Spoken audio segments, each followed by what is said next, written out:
Hello, friends, and welcome to Virtual Strangers 23. I am your host, Wes. With me, as always, my good friend Ruuts. Ruuts, what's up, buddy? Not much. Just enjoying my Saturday night. How about yourself? Doing the same, getting ready to tell these people about some VR. And plenty of VR to tell these people about this week. It wasn't very difficult to put this show together. I didn't have to look for any fishing titles to add in, or uh, we don't have multiple VR kayaking titles to talk about this week. Only the best in VR. And speaking of the best in VR, let's start with the latest from Shell Games. This past Tuesday, Until You Fall came into early access. $15 again from Shell Games, and that was probably what uh, I was looking forward to the most. That was probably the biggest highlight from this title for me, was that it was coming from Shell Games, and I know this is a widely respected developer, and even though I'm not the biggest fan of roguelikes, uh, a little bit interested in it because of who it was coming from. Now, we did get in and play it, Roots and I both, and with it being early access, I expected it to be a little janky. You know, that's fair for a game day one in early access to have some jank.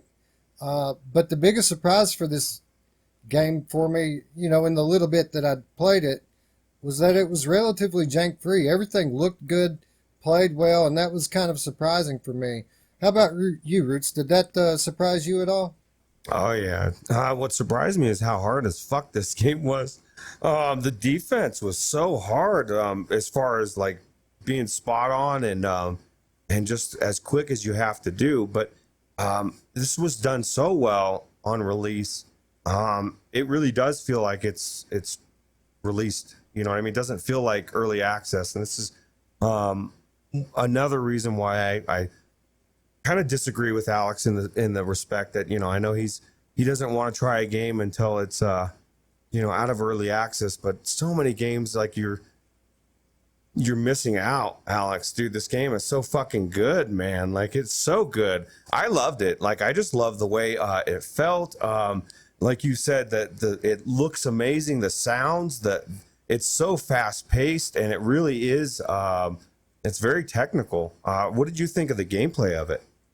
It was surprisingly good. I didn't find myself wrist waggling at all. The defense, which I've spoken before when we talked about Ninja Legends, I liked the idea of defense counterattack, and they use that here too, but it's more precise. You have to be accurate with where you're placing your swords to block the enemy attacks, and I really enjoyed that about it. Also, that said, this game uses dash locomotion. Well, it's kind of a hybrid. They give you a slow, uh, free locomotion. It's really slow, but you also have dash controls. And normally, I hate dash controls. I never use them. For Doom, for example, I really couldn't stand them there. But the dash controls are awesome here because you can kind of implement it into your attack. What did you think about that? About the dash movement? It's really good, and you could. It took me a while to realize, but you can dash backwards as well. So like you can use that as your advantage when they're swinging. You can dash back and then dash forward and get you. And what's cool is, like, every level after you pass these little levels, you get like a specific thing. You can either, upgrade your life, or you can upgrade specific skills. Or my favorite, if you get enough points, is you get those shards or whatever they're called. I can't remember what they're called. They are called, if I could speak. And you buy stuff. You actually progress. So even though it's roguelike and things change, it's kind of like a progressive. Without a story, you have to keep going by and building yourself up. I can't even get past the first fucking boss after the third little phase. I don't know if you did, but he's going so fast, and then he's like switching it up. He's hitting three times, then two, then four, and so just when I think I'm doing well, and I'm like, I hit that third block, and I go to hit, he hits me, and then I die, and then a little bit of Roots dies inside as well. Yeah, So I don't know. that's where I tapped out too. But I didn't put forth much of an effort. I made it to that boss after the third little block there, and This is him. yeah, and oh no, this isn't what I was. Is You this got who I past this guy? Oh no, this is him. This is him. It just looked a little bit different to me there for a moment. Yeah, this is him. No, I lasted about 30 seconds with this dude, and he made mincemeat of me, and I didn't go back in after the first attempt. But I got yeah, him down to one life, to where literally one red square, his shield was all the way down. I jumped back, and then I went to jump forward, and then and then that was when I was done, because it was like the sixth time I had tried to beat him, and I was making this Let's Play, and I was like, nah, I can't do this anymore. well, that's good. It's good that it's challenging like that, so much up front. I'm sure, like any roguelike, it's going to be one of those that, with time, you're going to get better. Loads of customization here for the weapons, a fully fleshed out progression system, top-notch graphics and sound as we expected from this developer. And yeah, doesn't seem like an early access title at all. The only thing, to me, the only question with it is, with it being a roguelike, does it have longevity? Am I going to get sick of it after I play it for a couple hours? Because I only put 30, 45 minutes into it, and then I was done. But definitely a game that I'm interested in, better than I thought it was going to be. And yeah, I'll probably go back in and give it some more time. What about you? Yeah, definitely. I'm definitely going to be putting more time in. Like you said, you'll get better, and you'll go, it took so long just to get to the third one, and it's quite a long line, and who knows what they're going to add in the future. And this is my thought in games like this, because like that's the first thing most people think about is longevity. Okay, how much am I going to have fun? If I can go in at least a couple hours or whatever. But like even a storyline game that's like 4 hours long, how much longevity does that have? Like, I'm more apt to go into this game a year from now or something than most story games that I've beaten. So like I think it's got enough. I can already tell just from, I went through so many times, and I upgraded a lot of shit, and I felt like I was like torn at different times. I'm like, because I even said in my video, I'm like, I had one shard in one hand and one shard in this hand, and I said this shard is short-sighted. This is for this match, for this game. This one here is for all of my games in the future. And it kind of gives you a reason to go back in. I think this definitely will be one that before the year's up, I'll probably end up having 10 to 20 hours in it, because it seems very fun. And if I can really get those defensive down, I feel like I'm going to feel like a badass, even though you can already tell just by this video, I look like a badass in it. But yeah, or at least you feel like it when you're doing it, right? Yeah, it was way fun. One of the better melee experiences I've had for sure. Yeah. Did you use the supers at all? Because I did in the tutorial, but I did not. I can't remember how to use them, and I just realized while I was watching this, I didn't use them at all. So yeah, I used it one time on that boss. It still wasn't enough to defeat him. Okay. Cool. Yep. All right, so moving on from the game of the week, Until You Fall, we're going to talk a little bit about Ruuts' game of the year, Audica. Audica recently received a big update with a bunch of new songs, new features, and level creators, so people could make their own tracks for Audica. And we thought, great, the game is awesome. It was already awesome. Now it's more awesome. It's pretty much finished, right? Wrong. Audica gets another huge update this past week, featuring new songs, gameplay adjustments, new achievements, and more. 2 new playable songs, 22 achievements, and most importantly, in my book, the gameplay adjustments. They've added temporal aim assist, which helps account for the minor movements in the controller when you pull the trigger. Some people get a little aggressive with it, and it can veer your aim off a little bit. Well, their algorithm helps correct that now. if you watched our review a couple of weeks ago, one of my biggest complaints with the game was the fact that they grade you on form, because I'm particularly adept at shooting from the hip, and the game was penalizing me for not aiming down the sights. No more. No more is this game graded on form. They have removed that from the scoring criteria, and apparently they've done so in a way that they don't have to redo the leaderboards. So the scoring stays intact. All of the leaderboard standings stay as it always, or as they always were, and form is now gone. Now, when I was making the notes for Audica on the show today, I was reading the release notes, and there was literally a laundry list of improvements that they've made to this game. So obviously I didn't want to go down and list every one of those, but I would just encourage anyone who has this game to go on to Steam, click on the update news, and just read down that thing. They've done a lot. Ruuts, have you been in since they implemented these new changes? I did, actually. I went in while you were checking out another game we're going to be talking about next. And I was perplexed because first I went to one of the new songs and I just totally sucked. I was like, what the hell, man? I just blew this one. And I chalked it up to just being a new song. And then I went into to Pop Stars, mine and Jim Hall's stomping grounds. And I couldn't hit shit. I was shooting and it wasn't shooting, and it was very bizarre. And I thought it was, I guess it was broke, I guess. I don't know, whatever changes they did, they gave you adjustments to where you can actually fine tune your latency and stuff. And so they defaulted to latency MS of 80 and a trigger threshold of 30 for me.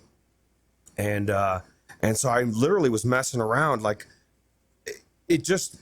had to change the threshold to 50 to where it actually was registering every click. Because it was like I would click 3 or 4 times and it might click once. It might shoot once. So, I mean, there was no way you could play it that way. And then the latency, I had to turn down to 50 from 80 to have it actually be timed in right. So I don't know if I'm the only one that had to fine tune it. But it literally was fucked, man. I was not playing that game until I made those changes. But the good news is it opened my eyes to where if I really do fine tune on those things, like after I changed the threshold and the latency, I was able to hit a lot of those the quicker ones, like 5 in a row, a lot more accurately than I used to be. So that's why they changed it. But I don't know, did you get a chance to get in there, or did you have the same? No? Well, at least you know now, maybe. If anybody, I'm sorry, go ahead. Go ahead. And I was just going to say, if anybody had that same issue, let me know in the comments, because I'm curious, but go ahead. No, I kind of seem to think that this might be a case-by-case setting. That might be why you're having the issues that you're having there. In any instance, they should have some kind of a helper, a wizard for you to play through to help you tune that stuff in. They shouldn't just rely upon the user to be able to discern what they're supposed to be doing to tune this stuff up. That is, of course, unless this is something that's just isolated and something that you're having trouble with that most people don't. Yeah. Oh, I'll tell you what, if it wasn't my baby, Audica, I wouldn't have spent like 20, 30 minutes trying to figure out why I couldn't play it, because it was just broke to me. And I'm just thanking the good Lord that I'm able to play my game again. So everything's right in Ruuts' world. Well, I'm glad to hear you say that. It was a bit surprising to hear you go that direction with it, because reading their release on it, their little article that they wrote, pretty much the majority of the improvements that they made to the game were meant to make it easier for people to play. So the fact I'll tell you what, I was hitting a lot more of the higher notes point wise for sure. I could tell after I fixed it. So there is, and I missed so many notes the first time I played through Pop Stars, but my record was on par to what it usually is. So I'm going to shatter what it was once I get a couple of games, like a day of gaming in. Yeah, it probably. Yeah, I'd say that it's just going to take some time because it does play slightly different than it used to. So I'd say when you get used to it, uh, you and Jim Hall will be right back at it like you always were. Oh yeah. Uh, if you guys watched our review a couple weeks ago, you'll notice that the form adjustment wasn't the only thing that I openly criticized. I also criticized that this game has yet to be released on PlayStation VR, which I thought was super odd because obviously PSVR is uh, the biggest platform for VR right now. It's the most profit potential for game developers, and for a game like this, which I feel would be very popular on PlayStation VR, not to be on PSVR was kind of mind-boggling to me. Well, uh, they announced this past week that PSVR support is coming, and I think that that's just great. I think that this game will play great on the PSVR. I think that the limitations of the move controllers and the 180 tracking will pretty much be negated by the style of game that this is, and I think it's going to translate well. Roots, what do you think? I agree. I think it's probably going to be one of the top games of the year once it comes out, just because it's so. There's not. I mean, there's a lot of games for PlayStation, but not like PC, and so people snatch it up, and it's just so good, and everybody loves Beat Saber. So really, if they market it right, it's just going to fly off the shelf. Yeah, I think it will regardless. This PSVR community are a passionate bunch, and if you send them quality content, they buy it. And I think that this game is going to be a popular one when it comes out. Yeah. All right, this fall, by the way, PSVR gamers, if you're interested in Audica, coming this fall, so we don't have to wait that long. Okay, so moving on, those of you who have followed our channel for a while may remember a couple of months back when we covered Technolust, the 2016 cyberpunk narrative that was exclusive to the Oculus platform. Well, for quite some time, the developer of that experience, Blair Renaud, has been working pretty much by himself on the sequel LOW-FI, which we also talked about during that same time period back then. Well, Mr. Renaud has put in quite a bit of work since we last visited LOW-FI, and he has decided that it's time to take it to the next level. He wants to bring cyberpunk to modern virtual reality, and therefore today he is launching his Kickstarter. And this is something that we've known has been coming for a while. He announced it during a short little teaser during the E3 period there. It debuted during the Upload E3 VR showcase. And so we've known that this is coming. And Mr. Renaud obviously has been very busy working on this game. We checked it out back then. It was in its very early form, and it's still in its very early form. Ruuts and I just today jumped back in to see what kind of work that he's done, and I could tell quite a big difference. Ruuts, were you able to see some of the differences that I found? Oh yeah. Like just the first thing I did was go into the story mode, which is what he added, and you can't really do the story because it's really obviously the skin, but it shows you like what you would be doing, the credits it costs, or that you get as you go around, and I was actually blown away with all the changes. I know when we first did it before, it was like, okay, this is cool, but I didn't really see Blair's vision. Obviously it was his vision and he hadn't really put it out yet, but after playing through what I did for like about an hour or so, and then reading the description on his page for the Kickstarter, I am so psyched for this game. As a matter of fact, I'm gonna get the Kickstarter tomorrow.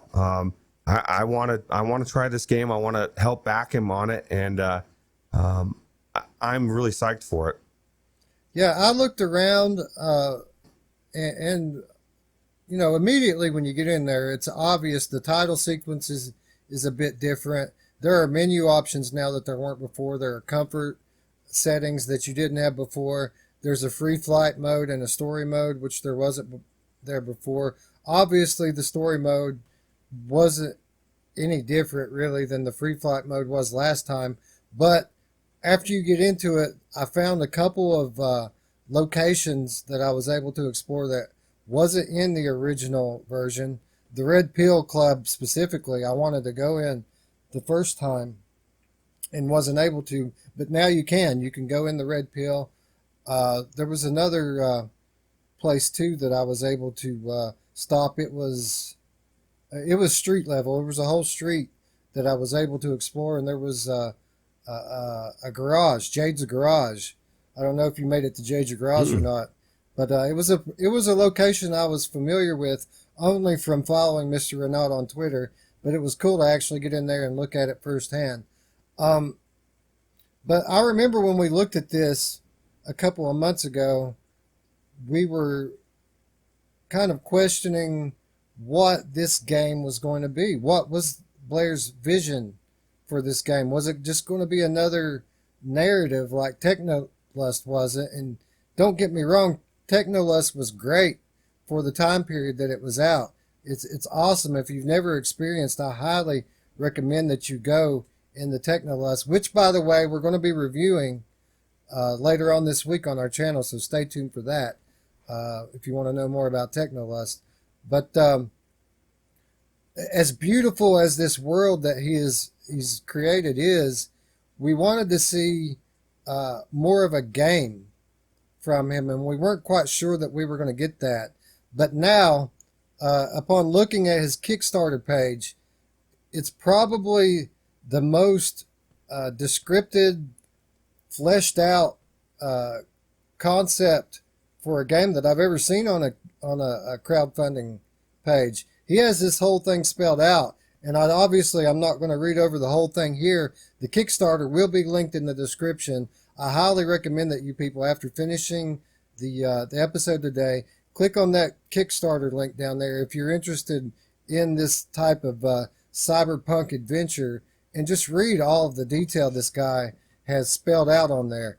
I really, really hope that he's able to bring his vision to reality, and therefore I'm really, really hoping that this Kickstarter is successful. But I did take a few notes here about LOW-FI to give you guys a rough idea of what we're going for here.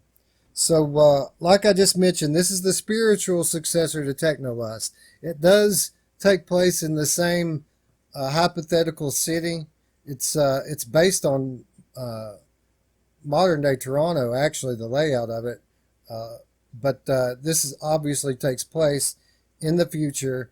The reason I know this is the same place as Technolust is because there are certain places you can visit in both. So I know it's the same world. So LOW-FI, the title of the game, what does that refer to? LOW-FI is a street name given to those who cannot merge with the platform. And what the platform is kind of this future world that's brought about by technology, similar to, I liken it to Elon Musk's Neuralink implant that he's trying to bring, this brain technology interface so that humanity is able to merge with the AI. Well, in this world that Mr. Renaud has built, 98% of the population is jacked in to the platform.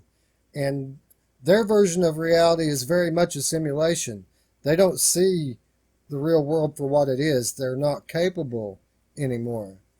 But there is a small segment of the population who didn't take the upgrade, and these people are referred to as LOW-FI. It's a slang term, borderline derogatory, for those people who didn't take the upgrade, for those people who didn't jack in, for those people who did not merge with the platform. So that's where the title LOW-FI comes from.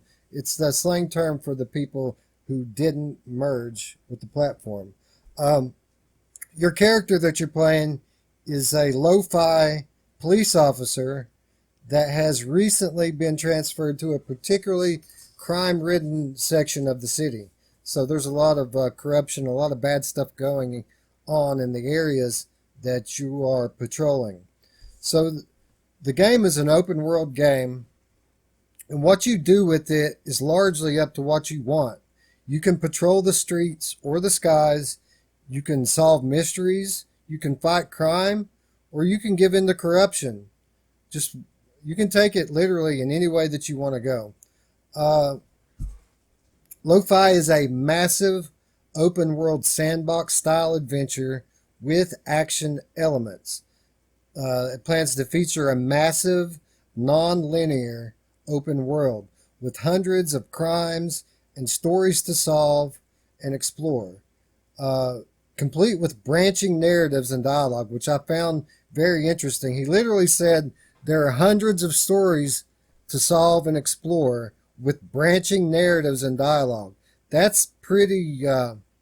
That's a pretty ambitious vision, if you ask me. Ruuts, did you read that? And if so, what did you think when you read that? I thought that was really cool, and hopefully, like I said, I mean that's the reason this whole Kickstarter is in place. Is like he just wants to get this game out there and what he's envisioned, and right now it's just not going to be possible without hiring some people to do the inside work. Yeah. Obviously, this, from what he's spelling out here, it seems like he would need to assemble quite a team to bring it to reality. He plans to implement procedural markets with thousands of purchasable item possibilities, meaning you earn in-game currency through your work or through taking bribes, and you can spend that in markets that he's putting in place in this game. He's promising interactive, photorealistic NPCs, which I don't doubt this at all. He used state-of-the-art scanning technology for the NPCs in Technolust, and I'm sure that technology has progressed over the last few years and is actually going to be quite jaw-dropping when we get the finished product here. Again, these are just highlights. Maybe 5 to 10% of what he has listed. There's a very detailed vision of this game available on the Kickstarter page, and that is linked in the description. Basically, the only other info I took down here for it is that the basic tier that you can support and get a copy of the game is $35, which if his vision here comes to fruition, that's going to be more than fair, in my opinion. But if you're already sold, today and today only, there is an early bird special available, limited quantities available, $30. So if you get in it right now, you can buy access to not only the development build that Ruuts and I have been enjoying and will continue to enjoy, but you also get the full game when it's all said and done. $10 more, the $45 tier gives you all that, plus access to the private developer Discord so that you can give input and help influence the development of the game. And then on top of that, if you want to just throw in just $5 more, you get a copy of Technolust as well, which retails for $20 on the Oculus Store. And again, an awesome interactive narrative adventure, pretty much the only real cyberpunk title that we have for VR to this day, and very much worth your time. And again, full review coming on Technolust later this week, so keep an eye out for that. So Ruuts, our only real concern months ago when we looked at this was, does he plan to bring us a game? My concerns have been put to rest. What about you? Oh yeah, and then of course, like we were saying earlier, all the doors are automatic, so there's no need for doorknobs. That was another concern I was not really concerned about. But no, it's inside joke. I think it's definitely something that, we take a little bit different approach on the show as far as developers, and we realize it takes money to create the games that we want to play, and I want this world to exist. So I am going to do this this as soon as it goes live, because right now it's live, but for everybody watching this, but for us it is not. But I am going to support this game, and I'm going to get my early bird copy, and I might do the 45 tier so that I can help influence the game. I would not buy the $50 tier because I already have access to the game as well. So, but yeah, it's what a smoking deal. $25 a game really is what it comes down to. Yeah, and it's awesome. And by the way, these tiers that I've just laid out to you, these are the very bottom tiers. There is a whole long list going up into the multiple thousands of dollars, the different tiers for this thing. And he throws in various incentives in there. It's not just a charity. He's going to make it worth your while. If you're someone who exists in the VR realm and the VR space, and you want to get your name out there, there are various opportunities starting from a couple $100 all the way up to multiple thousands of dollars, depending on how much exposure and influence that you want to have in this game. So if this description applies to you, again, link in the description, check it out.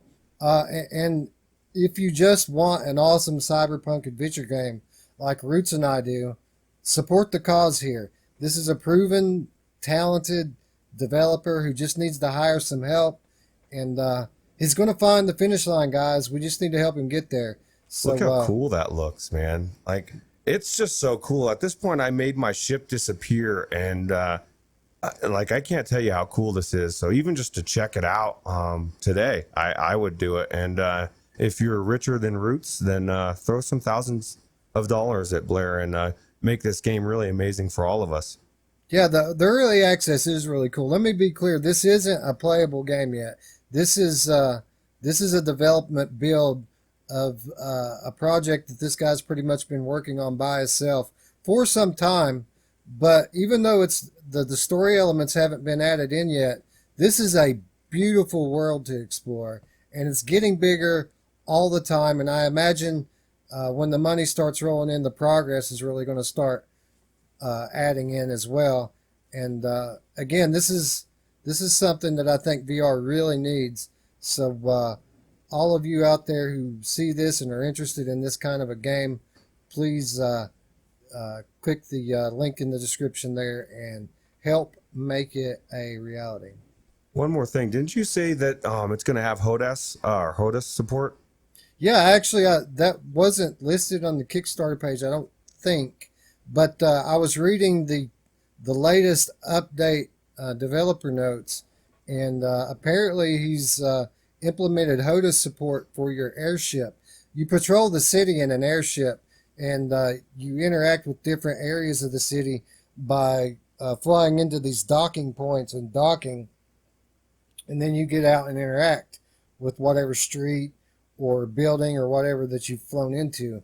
But just flying around in the airship's cool enough, and apparently if you have a HOTAS, you can use a stick to fly around. That's so cool. It is cool. Also, I should point out that the base release for this, the goal, the initial goal, is to release this on PS or PC VR. So this is going to release on Oculus, Steam, WMR, the PC platforms, all the major PC platforms. This will be released on at launch. There are stretch goals, however. If the Kickstarter does very, very well, there's a stretch goal for PSVR, and then beyond that, there's a stretch goal for Oculus Quest. So those of you out there who are one of the many people who only have PSVR, keep an eye on this thing, man. If it starts to get up close to that tier, you may want to consider jumping in yourself and bringing this game to PSVR. Yeah, I was just watching myself dance there, and I just had to laugh at how dumbass it looks. So stupid. There he is. Look at Ruuts dance. Okay, anyway. Well, you can't help it, man. The music in both of these titles is just awesome. So I found myself nodding around a little bit as well when I was playing through it. Did you turn the music on inside the cab up top? I did. I found that toward the end of my experience. I noticed that my finger was pointing. Why is my finger pointing? Obviously, I can interact with something. Oh, there it is. It's the radio. Yeah, it was cool. It was cool. Anyway, awesome game. Even more awesome concept. Link in the description. Give him some money, people. He deserves the money. Give him the money. You don't need the money. Show him the money. Oh. You don't need the money. You don't need all that money. Yeah. Give him the money. He needs some money. And he will give you amazing game. An amazing experience. A game is something that people play on screens. Yeah. What we do is create memories and experience places. And this guy has built a beautiful place for us to visit. Give him the money. All right, moving on. That's enough about lo-fi. Tune in later, like I said, for Techno Lust later this week. Now I want to talk about Arizona Sunshine. And I want to talk about this damn DLC that it was announced this past E3 that we would be getting the damn DLC this past Tuesday, August 27th. But here we are. It's the damn weekend. No damn DLC to show for it.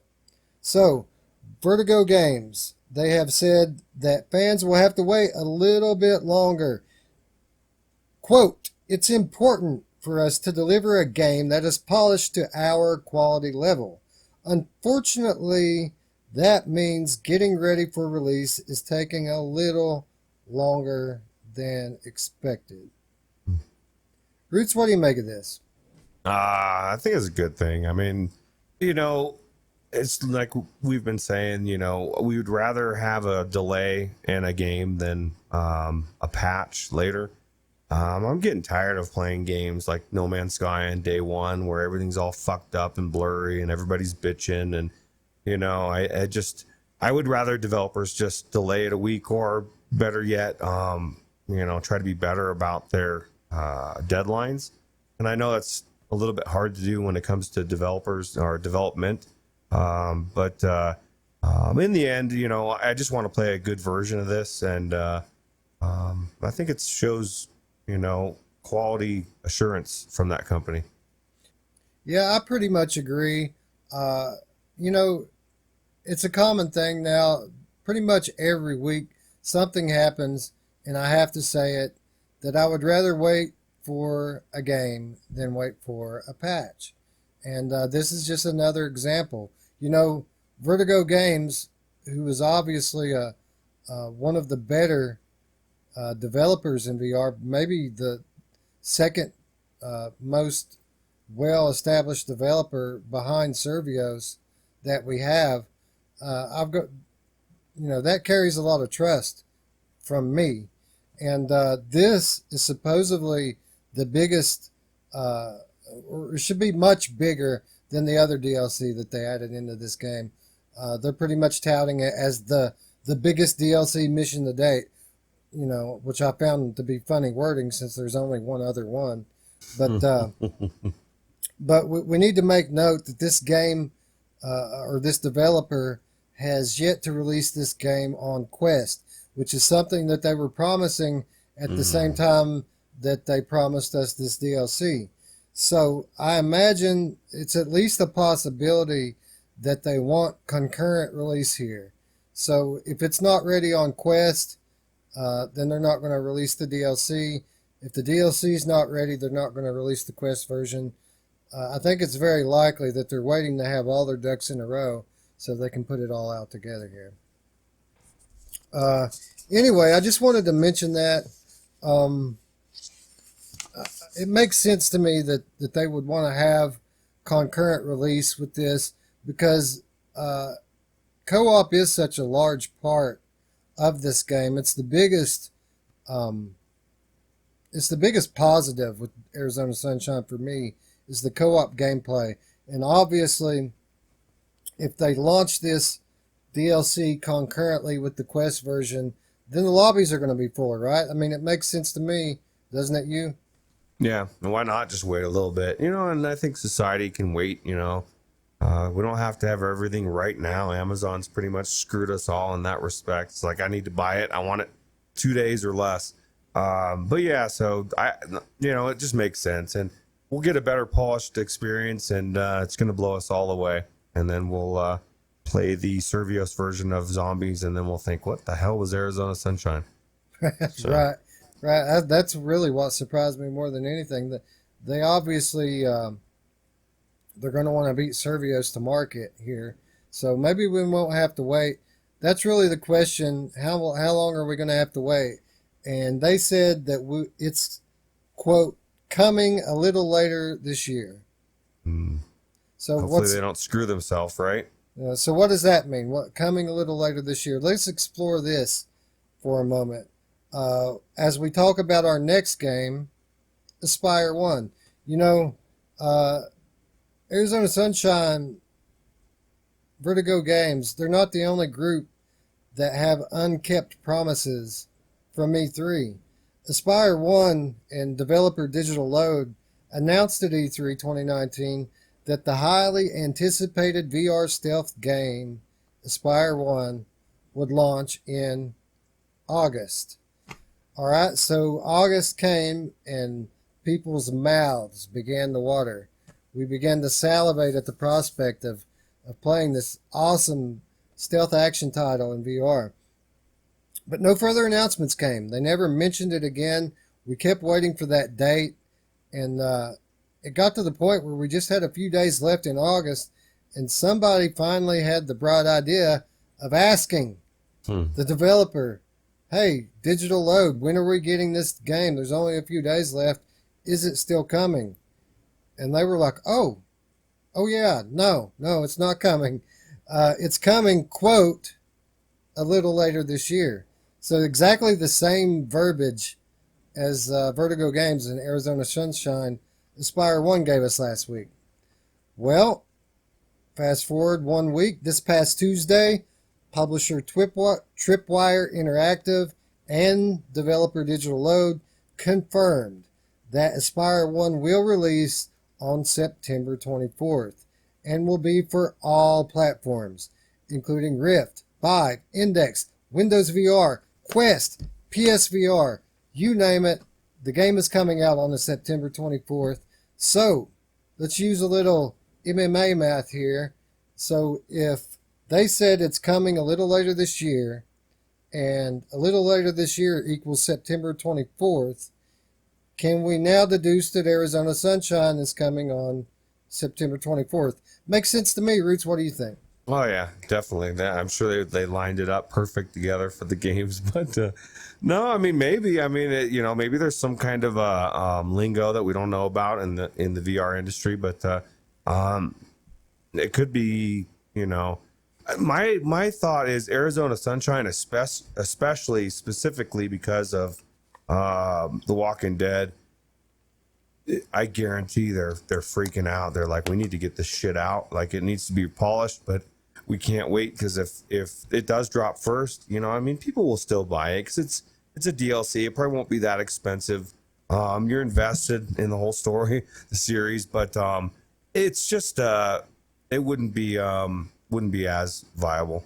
So yeah, obviously I was just joking there, being facetious.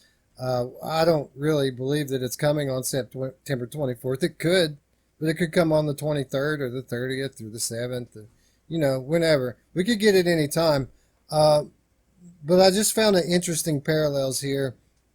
Not only that the two games use similar verbiage, but I think they honestly probably have similar motivation here. Espire 1 launching for Rift, Vive, Index, Windows MR, Quest, PSVR, all those different platforms and all those different QA processes to make it through. I think it's very likely that they got hung up on one of them. Yeah. And rather than have one come out later than the rest, they're holding off so that they can launch concurrently. Like we just said with Arizona Sunshine, they want to launch everything at the same time. I think we've got the same thing here from Espire 1. And again, rather wait for a game than wait for a patch. And the 24th of September is not very long to wait, especially for something that's got all of the promise that Espire 1 has. By the way, Espire 1 now available for pre-order on Steam, and if you pre-order it, you also get Killing Floor Incursion with it. So $30, definitely worth it in my opinion. So those of you interested in it that don't have Killing Floor already, jump on there and get it. And also, I noticed, I was on the PSVR store earlier today, and I noticed that pre-order for Espire 1's actually on sale, $25. Wow. So it may just be a flash sale. I don't know if it's going to keep that price. So those of you as interested in this as I am, jump on there and get yours today. This video is blowing me away. At first I was going to say, what did you think about them taking that body and he like tossed it in that hole and then that just blew up that gas thing or whatever with the explosion of the bodies flying. This looks really cool. I am starting to get more psyched as we go through this video. So I can't wait. It's only what, a little over 3 weeks. Yeah, I've never had a game come on like this one, man. I had really very little interest in this game pre-E3. And then after E3, when they described what it was and started talking about some of the features and things that you're going to be able to do in this game, it's revolutionary in many ways. There are things, many things that are going to be unique to this game. And it went from 0 to 100, you know, like that for me. From something that I wasn't really interested in at all to one of my very top, most anticipated games in VR. So, yeah, I agree totally. I'm very, very much looking forward to this. All right, so moving on. And next, I want to talk about Stormlands, a game that we talked about time and time again on this program over the weeks and months. You know, you'd think that this game was a little closer to release. As often as they give us information on it, we get information every few weeks. You know, we learn something new. And this past week, we got some info about the co-op. They released the new gameplay trailer, which they often do. But from this trailer, we were able to discern a few things about the co-op, and then they made a statement and gave us even a little more information about the co-op. So what do we know now? First of all, this trailer, it highlights the co-op support and the diverse variety of combat tactics available to the players. The game will feature drop-in, drop-out style co-op. So I don't know if you've played one of these games where you could be playing in a single-player fashion, kind of like the one we just played, Ruuts, last week. Gunheart. People can just jump in on your game and Gunheart, jump out when they want to. That's how Stormlands is going to be. You're going to be running through this game, and all of a sudden one of your friends are just going to jump in and help you out. Although players will need to share weapons and ammo, all other resources are automatically shared when you play co-op. So there's no squabbling about who gets what and who gets to keep the stuff that contributes to character progression. You get to keep your resources and your story progress while playing co-op. So if a friend jumps in, you can still make your way through the story mode, and you can have some help, which is really cool. The studio says that although the enemies have the same health and deal the same damage when you're playing co-op, you can expect to see a larger number of enemies when you're playing. So there will be more challenge. Ruuts, what this sounds like to me, it sounds a lot like Seeking Dawn style co-op, which you and I played together quite a while back, which I did enjoy. But coming from this developer, I would very much expect it to play a lot more smoothly and more reliably than Seeking Dawn. Anyway, that's my impression of it. What's yours? It just looks amazing. It looks very fast paced. Looks I like the variety of weapons. Just everything about it looks good. I'm hoping Seeking Dawn has that I love about it is the crafting and the way you upgrade your weapons and all that stuff, and you actually go around and get resources and stuff. I don't know if that has this type of thing, but this game just looks very. It's like every time, just like the last one, every time I see a new video of this one, I just get more and more psyched. And I know people like, I think Anthony and other people have tried it, and I think they're even going to be blown away because it looks like even since the last time that people have been allowed to play this, or at least when Anthony did it, they've added stuff to it, or at least from what I've seen video wise. Yeah, it was a very early demo that they played. That was pre E3 at the GDC, the Game Developers Conference. I'm sure that it's come leaps and bounds since then. And we've talked this game to death. We all know how great this thing looks. We're all excited at the prospect of it getting released. I think it's coming Q4 around the holiday season. We're going to get this game, and I think we've said it all already. This looks awesome. I love co-op games. We don't have enough great co-op adventure games in VR, and I think this one's quickly going to rise to the top of the list when it releases. Yeah.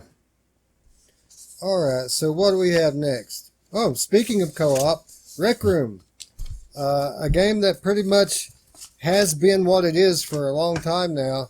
No real big updates. I mean, they're constantly updating it. Don't get me wrong. It's literally every other day Rec Room updates, and I see the report for it when I go into VR. But I'm talking about big game-changing updates. It's been a while since we've had one. We had the Rick Royale update way back when. We had the Castlevania Quest that they added in. But since then, they've added in a few mini games, but nothing really major until now. They just released this past Wednesday to be exact. The developer Against Gravity revealed the debut trailer of its next new game mode entitled Stunt Runner. As you can see there, it's coming in September to all platforms. So PC, PSVR, Quest, it's all getting this stuff. It's all going to be cross-platform gameplay-wise. And Stunt Runner is a race-based obstacle course. There are walls to jump off of, large gaps to jump across, speed boosts to collect, and more. Looks a lot like Sprint Vector with some elements of to-the-top parkour added into it. Looks really cool. Ruuts, did you really get into Sprint Vector at all? And regardless of that, or does this look cool to you? I did try Sprint Vector, and thing about Sprint Vector there was quite a learning curve as far as how to control yourself. It doesn't look like this is going to be quite the same, but so I don't know, but it looks really cool actually from a Rec Room standpoint. It looks like it's going to be amazing. I'm a big fan of Rec Royale. I've done the pirate thing. I'm unlike Alex. I don't hate kids. I mean, I don't like sometimes dealing with some of the crap, but for the most part, I played the pirate thing with two random kids, and I just took it from like a dad standpoint and tried to help, and we just all had fun. This looks really cool, and just the aspect of competing against other people in like a game show. It's pretty cool. Yeah, I played Sprint Vector as well. I thought it was really fun. It isn't something that I play very often because it wears you out, man. You feel the burn in your arms because of that arm swinging locomotion. That style of locomotion may work for linear, story-driven, open world games, but when you're playing a racing game, that will wear you out quickly. Mm-hmm. So I'm hoping that Stunt Runner doesn't have that. Now, that said, I still have never played Rec Room. Not once, not ever. I went in one Wow. time. I created my character, created my account, created my character. It told me to go down to the main lobby or whatever, the recreation area, and I logged out.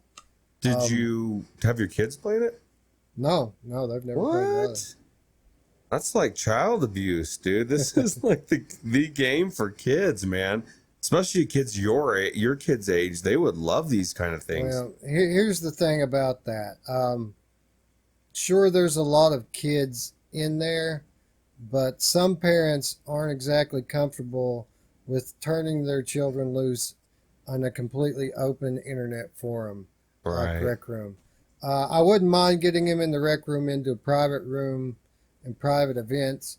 I'll probably, when I do start going in here and playing it, I probably will, take them in there and I can go in there with them. But no, that'd be cool. Imagine this, like the whole Weasel family doing this. You, the wife, the kids, on all three platforms. Yeah, I need to learn more about Rec Room. I'm not exactly sure how the private stuff works in it. If you can play it totally private, or does it force you to interact with the public? I'm pretty sure you can create private games, and most of the experiences, or a good portion of them, with the exception of Battle Royale, which wouldn't work with just a few people. Like the pirate thing was 3 people, so if you had 3 people, you wouldn't have to worry about it anyway, because it would just be those 3. But absolutely, I guarantee there's even settings on there that wouldn't even let your kids interact with other people. If they wanted to interact with them, they wouldn't be able to. Just from like the Club Penguin and that type of stuff. That's what my kids played when they were a kid, and you would have settings to where they couldn't even chat if they wanted to. Yeah, I have my kids on Club Penguin as well, and I had it set the same way so that they couldn't talk to people. That would be fine, but I don't know enough about Rec Room just to turn them loose in it. So, yeah, good dad. You're a good dad. Thank you, sir. You are as well. Yeah. All right, so I just wanted to mention that it looks cool to me.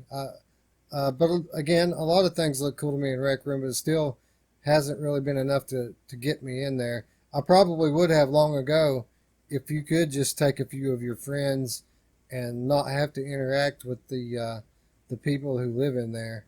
Well, plus backlog, but you can actually turn off people's mics too. Like that's the biggest thing is like you're not a slave to what, you're not standing there getting berated by someone. You're like, damn, I wish I could get away from them. There's so many settings that where you could go in there by yourself and have everybody muted and you would never hear anybody. You would just see people doing stuff. Yeah, it looks fun. Don't get, it's not that I don't want to play this stuff. I really want to play that Castlevania inspired quest on there. That looks super cool. But it's backlog. Backlog's a problem. But maybe we do like you, me, and a viewer. We could do like a Castlevania or something. That'd be cool. Sounds cool to me. Yeah. All right. So enough of that. Rec Room. I'm sure that I'm going to be forced into it soon anyway because of the advent. Because I told you so, or because I said so. Yeah, a brand new event. For those of you who haven't been in Rec Room for a while because it was getting stale and old, coming in September, there's going to be something new to do, something cool looking, so be on the lookout for that. Hell yeah. VR's dead. All right. You're right. VR's dead. Oh, God. VR's a zombie, man. It keeps coming back from the dead. Yeah, and it keeps back stronger and stronger every time.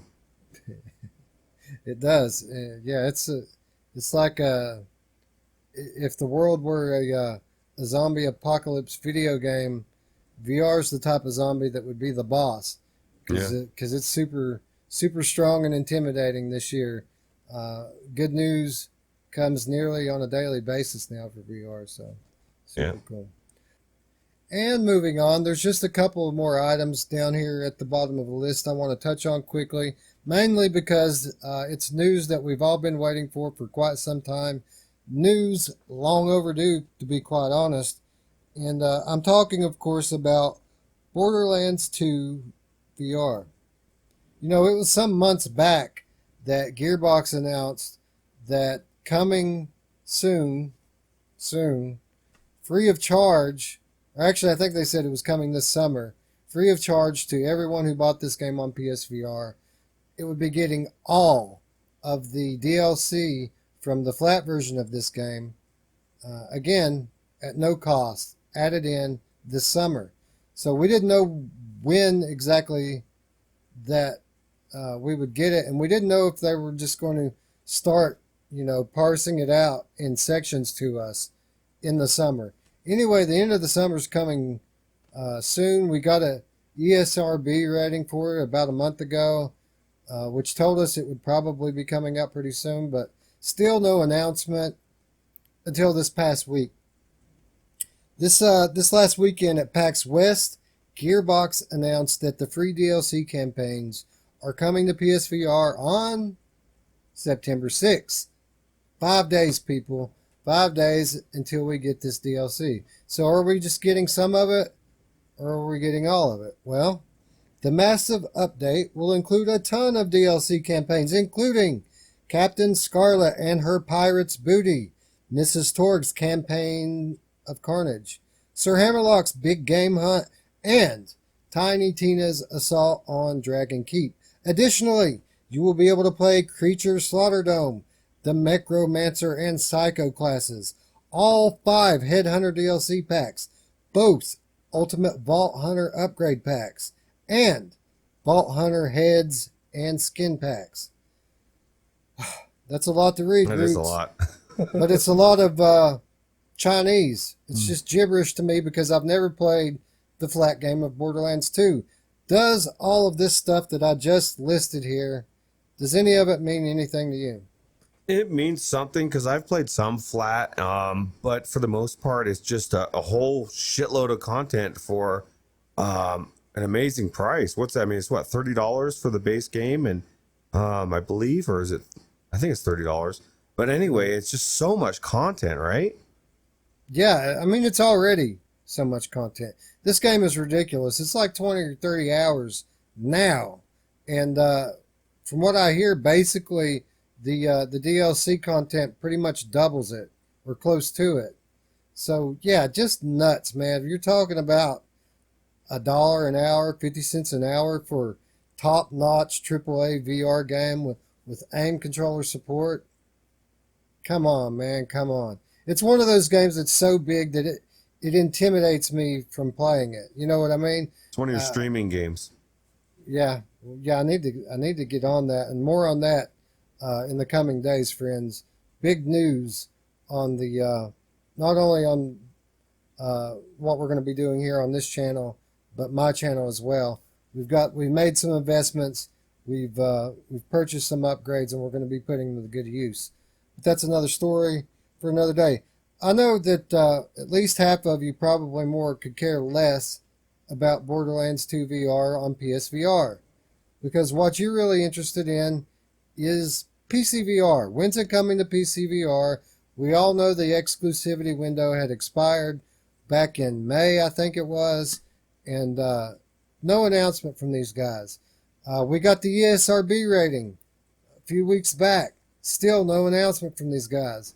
The Gamescom came and went. No announcement. What was it last week? Last week was Gamescom. And this week, PAX West comes. And still, wait. No, there was an announcement at PAX West when they announced all of this DLC. They also announced that the PC launch is coming. So it's official now, folks. No more speculation. No more guessing. We now know that this is coming to PC, which is cool. It's cool for me to think about how cool this game is going to look. It looks awesome on PSVR. You know it's going to look that much more awesome on PC. Coming this fall, so not that long to wait. Within the next 3 or 4 months, we're going to have this game. Ruuts. It's an interesting value proposition. We have it on PSVR already. We're getting all this DLC. We've got a gun, a physical gun we can hold and play this game. I think it pretty much comes down to co-op support, doesn't it? I was just gonna say one caveat: if I can't play it co-op, I don't really care about playing it on PC. For a couple reasons. You bring up the all this amazing content, like all this DLC. Well, it's all after the main content, and if Ruuts doesn't have somebody to carry me, I need to jump in somebody's backpack and have them. They sling me like my buddy Josh. He slings me in most games and puts me on his back and carries me through the game, and I finish it, and we both have fun. And if this game, I've played it on PlayStation VR. It's really cool.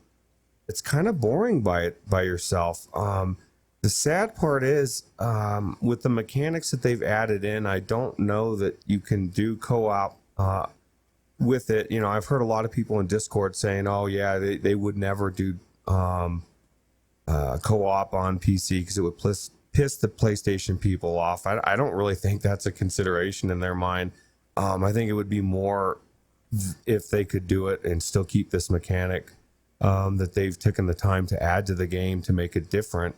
I just don't see them ditching that for co-op, but I'm hoping, because if it has co-op, I absolutely will pick it up day one and I'll play the shit out of it. Otherwise, I might go into it on PlayStation VR every once in a while, but I don't do that very often because I can play with my friend flat screen, and I'd rather do that, which is sad. Yeah, I think we're pretty much on the same page here, except for the part that you said about it being boring. I had a blast in this game, and I haven't even tried the aim controller update yet.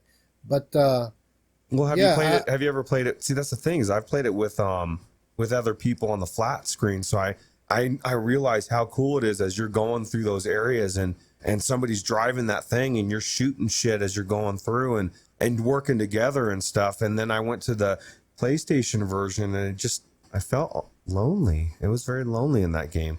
I think that's the difference. And I don't know if you've ever played flat version or not, but you know, I felt it.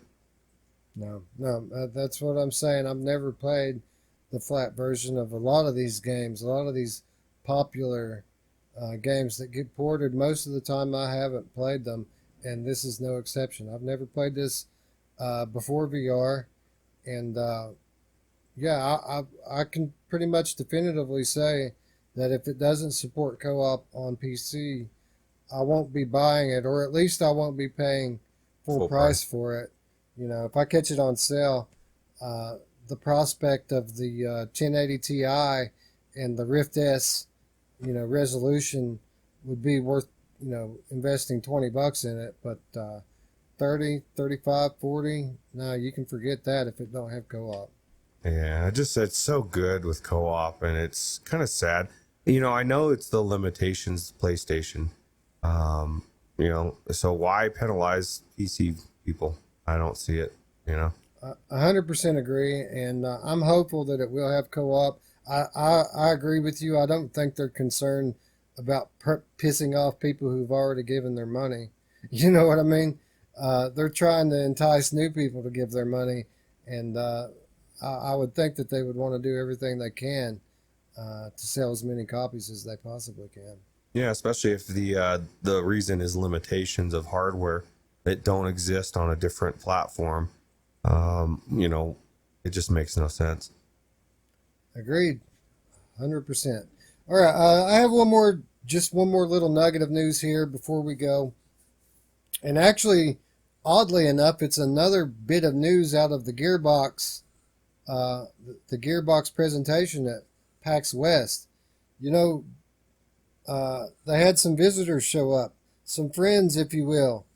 And I'm talking, of course, about Squanch Games, and I'm talking about Trover Saves the Universe. We have known for a while now that we are going to be getting DLC for Trover. They've kind of teased it a week or two ago when they added in that Jopo or whatever, Bopo, whatever it was. Jopo? Yeah. Whenever they added that thing in, Jopo Saves the Universe, they teased that they're hard at work on their DLC campaign that they're adding into this thing, but they stopped short of telling us when they would be releasing it.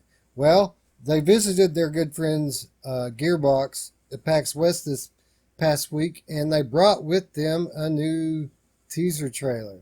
And what did this teaser trailer show off? Well, first of all, it showed off the flat gameplay.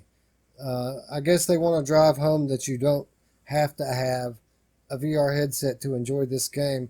And this is one of the few games that I can say to flat gamers, yeah, you probably should play this on a screen if you don't have a VR headset. The humor in this game and the platforming 100% would translate to a screen. So definitely I could see flat gamers who enjoy platforming wanting to pick this up. But beyond that, toward the end of the trailer, we got a date announcement for the DLC pack. So this DLC pack's called Trover's Important Cosmic Jobs. And it's going to arrive as free DLC. Important to note, it's free DLC on October 8th. So about 6 weeks away, we're going to be getting the new Trover DLC. And the important thing that sticks out to me, Trover's Important Cosmic Jobs seems like something that they're going to be able to add to over time. Obviously it'll probably launch with a few different job missions for you to play through. And as time goes on, they can add more and more and more. They did say that they don't plan on ever dropping the price for their game, but instead they plan on adding to it to keep that value proposition over time. So that's what I'm taking out of this, Ruuts. Did you read into it the same way I did?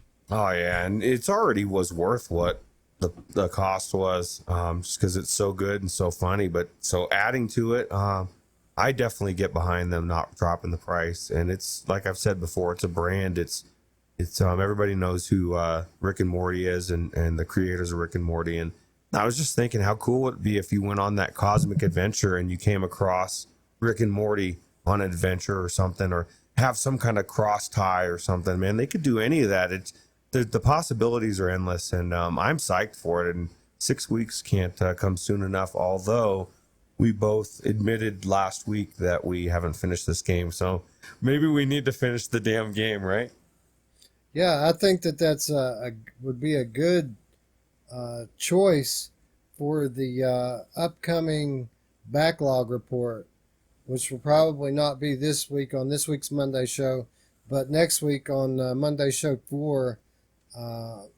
As long as there's not anything too pressing that we want to play new release wise, I think that would be a perfect time to jump back into Trover, finish it off, and give some impressions on that. So if we do end up doing a backlog report, I think this is probably at the top of my list for what I might pick.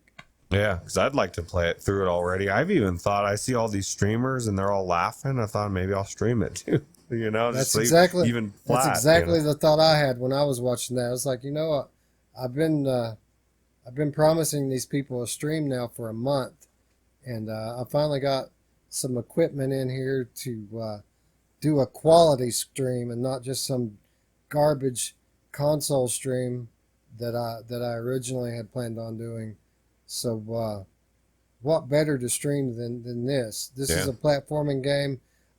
Plenty of time for you to read comments and interact with people. So I think it's highly likely that if I do start streaming within the next week or two, this may be title number 1. Cool. All right. That said, it's going to wrap up our news for the week. Be sure if there's a topic that we didn't discuss that you want our opinion on, be sure to leave a comment down below and join our Discord. There's an invite link in the description. So if there's some news item, something that has happened this week that you want our take on, you can find us there. We're reading the comments 2 or 3 times a day at the very least. So just leave a comment down below and we'll definitely put in our 2 cents. But anyway, again, that's going to wrap up our news for a week and bring us in to the segment that we end with every week, where we basically just run down the content for the rest of the week on the channel. Let you know what to watch out for the next 7 days on the Virtual Strangers channel. So first of all, this show, today and every Sunday, we are aiming for the early afternoon, preferably 12:30 p.m., but, you know, lately we've had pretty bad luck hitting that mark.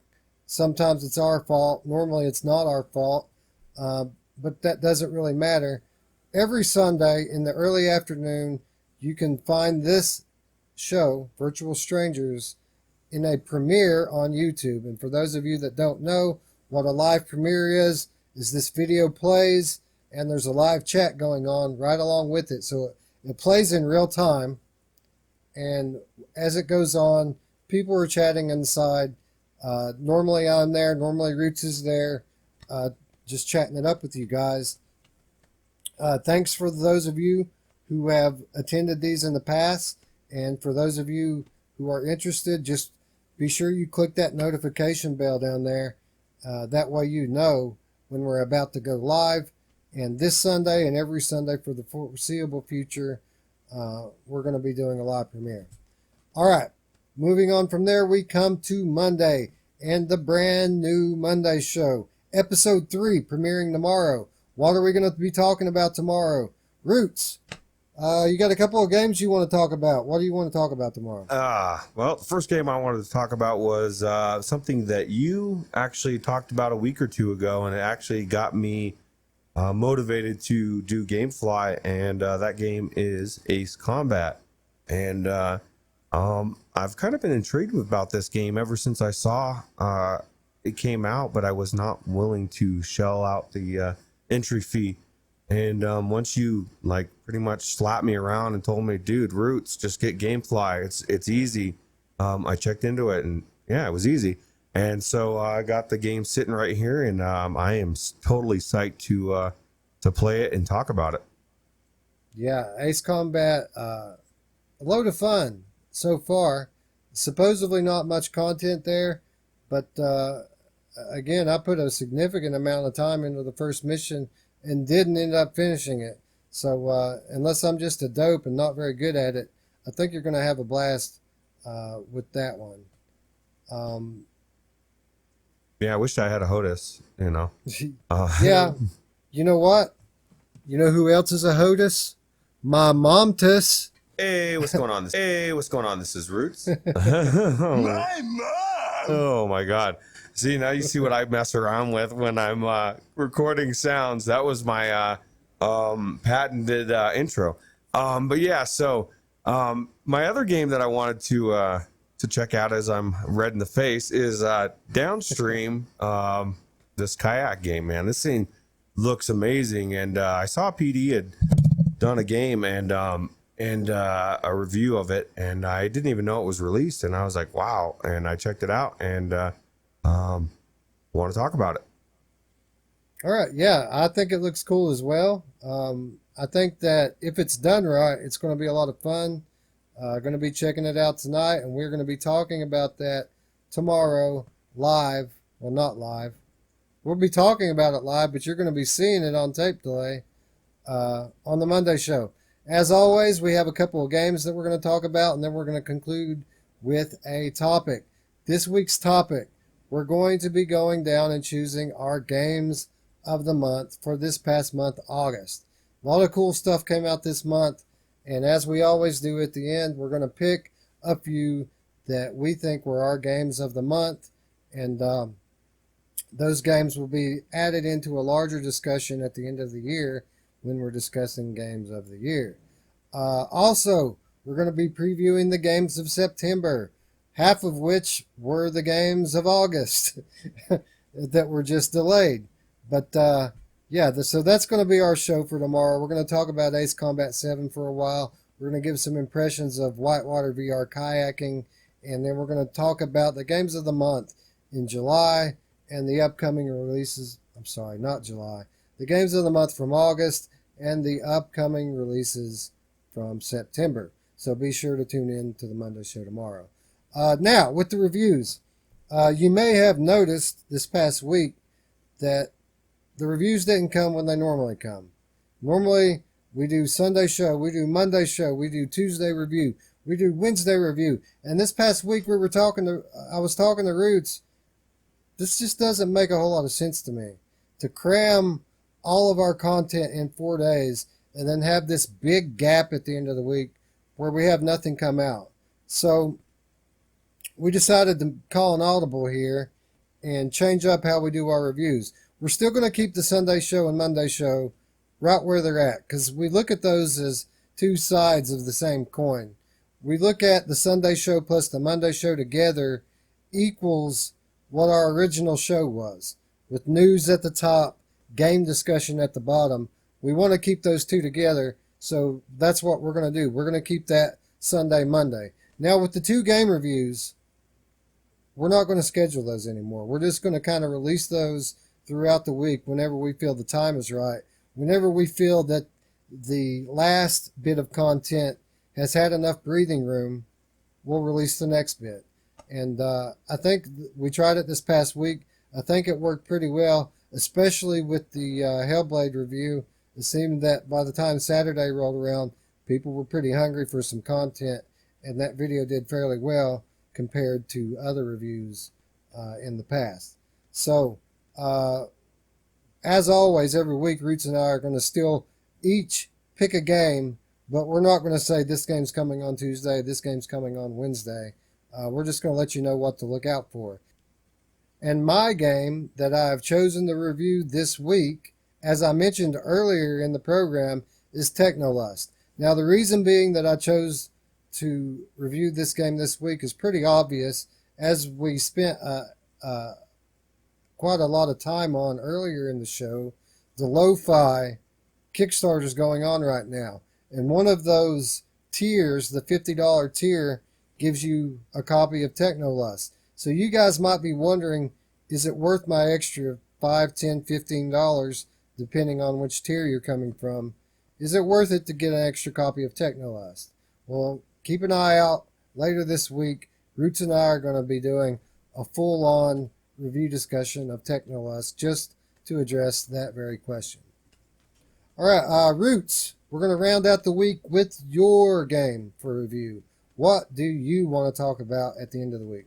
All right, so my game, my review, it comes because, well, a couple different reasons. One, we've talked a lot about its counterpart, another game that I believe is superior to it, but a lot of people disagree. It's got a lot of controversy. I get death threats in my email, and yeah, it's pretty sketchy. And then another reason was it frees up one of my because I said so's because I really want you to play this game, and that game is Beat Saber, and also we just had a release of some DLC. So I mean, there's a lot of reasons for it, but I mean, look at how fast paced this is, and how much lack of skill it takes to do this. Besides Audica, I'm pissing somebody off right now. No, this is not easy, dude. This is literally on Expert Plus, and it is super fast. And I really have to throw this out there that's not me. I am that good on this song, I believe. Maybe not Expert Plus, but it's been a long time since Ruuts has played this game, and I'm going to be getting my jam on this week, and that's another reason why I picked it, because I have like 40 or 50 hours in this game, so I'm not a rookie, and I really need to get my Beat Saber legs back on. So, well, I have 0 hours and 0 minutes. I've never even played the demo. You guys have hounded me endlessly about it every time this game comes up. There's at least 3-4 comments about, wow, Wes has never played Beat Saber.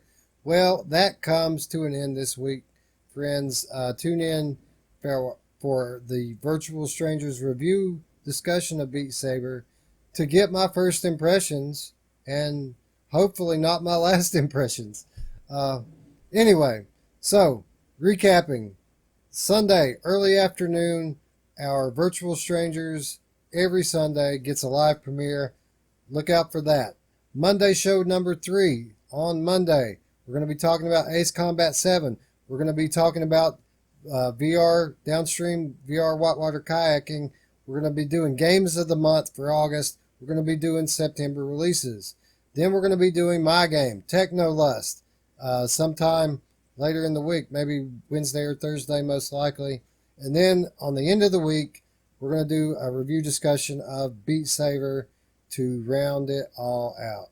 And thus we'll conclude another awesome week of content on the Virtual Strangers channel. So that's going to wrap us up here, folks. We want to thank you for watching. If you made it through this entire thing, thank you. And for those of you new to the channel, if you haven't already, be sure to subscribe. And again, click that bell to keep up with all of our nearly daily content here on the Virtual Strangers channel. If you liked the video, be sure to thumbs up.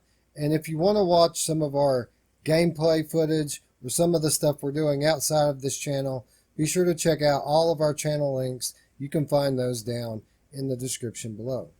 So with that being said, I want to thank you for watching, friends. For Ruuts, I'm Wes. We will see you tomorrow. Bye-bye. Sayonara.